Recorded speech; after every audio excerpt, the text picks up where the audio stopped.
आज हम जानेंगे गौतम बुद्ध के प्रारंभिक जीवन के बारे में हैप्पी लाइफ चैनल पर।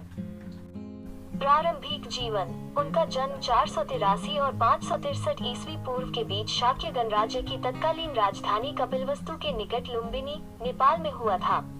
लुम्बिनी वन नेपाल के तराई क्षेत्र में कपिलवस्तु और देवतर के बीच नौतनवा स्टेशन से 8 मील दूर पश्चिम में रुक्मिंदेई नामक स्थान के पास स्थित था। कपिलवस्तु की महारानी महामाया देवी के अपने नैहर देवदह जाते हुए रास्ते में प्रसव पीड़ा हुई और वहीं उन्होंने एक बालक को जन्म दिया। शिशु का नाम सिद्धार्थ रखा गया। गौतम गोत्र में जन्म लेने के कारण वे गौतम भी कहलाए। शाक्यों के राजा शुद्धोधन उनके पिता थे।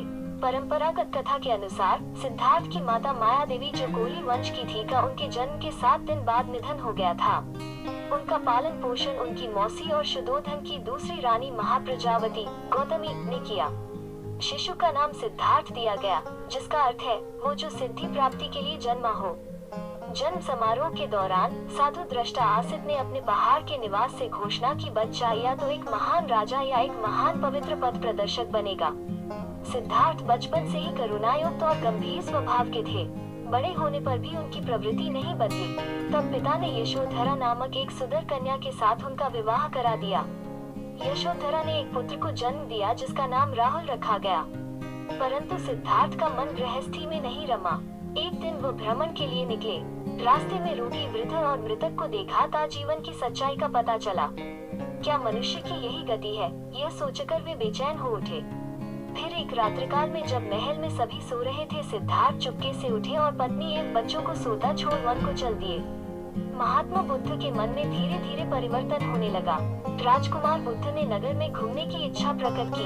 नगर भ्रमण की उन्हें इजाजत मिल गई। राजा ने नगर के रक्षकों को संदेश दिया कि वे राजकुमार के सामने कोई भी ऐसा दृश्य न लाएं जिससे उनके मन में संसार के प्रति वैराग्य भावना पैदा हो। सिद्धार्थ नगर में घूमने गए। उन्होंने नगर में बूढ़े को देखा। उसे देखते ही उन्होंने सारथी से पूछा, यह कौन है, इसकी यह दशा क्यों हुई है। सारथी ने कहा, यह एक बूढ़ा आदमी है। बुढ़ापे में प्राय सभी आदमियों की यह हालत हो जाती है। सिद्धार्थ ने एक दिन रोगी को देखा। रोगी को देखकर उन्होंने सारथी से उसके बारे में पूछा। सारथी ने बताया, यह रोगी है और रोग से मनुष्य की ऐसी हालत हो जाती है। इन घटनाओं से सिद्धार्थ का वैराग्य भाव और बढ़ गया। सांसारिक सुखों से उनका मन हट गया। उन्होंने जीवन के रहस्य को जानने के लिए संसार को छोड़ने का निश्चय किया। उन्होंने वन में कठोर तपस्या आरंभ की। तपस्या से उनका शरीर दुर्बल हो गया, परंतु मन को शांति नहीं मिली। तब उन्होंने कठोर तपस्या छोड़कर मध्यम मार्ग चुना। अंत में वे बिहार के गया नामक स्थान पर पहुंचे और एक पेड़ के नीचे ध्यान लगाकर बैठ गए। एक दिन उन्हें ज्ञान की प्राप्ति हुई। वे सिद्धार्थ से बुद्ध बन गए। वो पेड़ बोधि वृक्ष के नाम से प्रसिद्ध हुआ। महात्मा बुद्ध के उपदेश सीधे साधे थे। उन्होंने कहा कि संसार दुखों से भरा हुआ है। दुख का कारण इच्छा या तृष्णा है। इच्छाओं का त्याग कर देने से मनुष्य दुखों से छूट जाता है। उन्होंने लोगों को बताया कि सम्यक दृष्टि, सम्यक भाव, सम्यक भाषण, सम्यक व्यवहार, सम्यक निर्वाह, सत्य पालन, सत्य विचार और सत्य ध्यान से मनुष्य की तृष्णा मिट जाती है और वो सुखी रहता है। भगवान बुद्ध के उपदेश आज के समय में भी बहुत प्रासंगिक है। शिक्षा। सिद्धार्थ ने गुरु विश्वामित्र के पास वेद और तो पढ़े ही, राजकाज और युद्ध विद्या की भी शिक्षा ली। कुश्ती, घुड़दौड़, तीर कमान, रथ हाँकने में कोई उसकी बराबरी नहीं कर पाता। 16 वर्ष की उम्र में सिद्धार्थ का कोली कन्या यशोधरा के साथ विवाह हुआ। पिता द्वारा ऋतुओं के अनुरूप बनाए गए वैभवशाली और समस्त भोगों से युक्त महल में वे यशोधरा के साथ रहने लगे, जहां उनके पुत्र राहुल का जन्म हुआ। लेकिन विवाह के बाद उनका मन वैराग्य में चला और सम्यक सुख शांति के लिए उन्होंने अपने परिवार का त्याग कर दिया। उन्होंने निर्वाण का जो मार्ग मानव मात्र को सुझाया था, वो आज भी उतना ही प्रासंगिक है जितना आज से 2500 वर्ष पूर्व था। मानवता की मुक्ति का मार्ग ढूंढने के लिए उन्होंने स्वयं राजसी भोग विलास त्याग दिया और अनेक प्रकार की शारीरिक यंत्रणाएं झेली। गहरे चिंतन, मनन और कठोर साधना के पश्चात ही उन्हें गया बिहार में बोधि वृक्ष के नीचे तत्व ज्ञान प्राप्त हुआ था और उन्होंने सर्वप्रथम 5 शिष्यों को दीक्षा दी थी। तत्पश्चात अनेक प्रतापी राजा भी उनके अनुयायी बन गए। उनका धर्म भारत के बाहर भी तेजी से फैला और आज भी बौद्ध धर्म चीन, जापान आदि कई देशों का प्रधान धर्म है। विचार। 1. गुजरा वक्त वापस नहीं आता। हम अक्सर ऐसा सोचते हैं कि अगर आज कोई काम अधूरा रह गया तो वो कल पूरा हो जाएगा, हालांकि जो वक्त अभी गुजर गया वो वापस नहीं आएगा। 2. जिस तरह एक मोमबत्ती बिना आग के खुद नहीं जल सकती, उसी तरह एक इंसान बिना आध्यात्मिक जीवन के जीवित नहीं रह सकता। 3. भूतकाल में मत उलझो, भविष्य के सपनों में मत खो जाओ, वर्तमान पर ध्यान दो, यही खुश रहने का रास्ता है। 4. सत्य के मार्ग पर चलते हुए व्यक्ति केवल 2 ही गलतियां कर सकता है, या तो पूरा रास्ता न तय करना या फिर शुरुआत ही न करना। 5. हर इंसान को यह अधिकार है कि वो अपनी दुनिया की खोज स्वयं करे। 6. हर दिन की अहमियत समझे, इंसान हर दिन एक नया जन्म लेता है, हर दिन एक नए मकसद को पूरा करने के लिए है, इसलिए एक एक दिन की अहमियत समझे। 7. गुजरा वक्त वापस नहीं आता, हम अक्सर ऐसा सोचते हैं कि अगर आज कोई काम अधूरा रह गया तो वो कल पूरा हो जाएगा, हालांकि जो वक्त अभी गुजर गया वो वापस नहीं आएगा।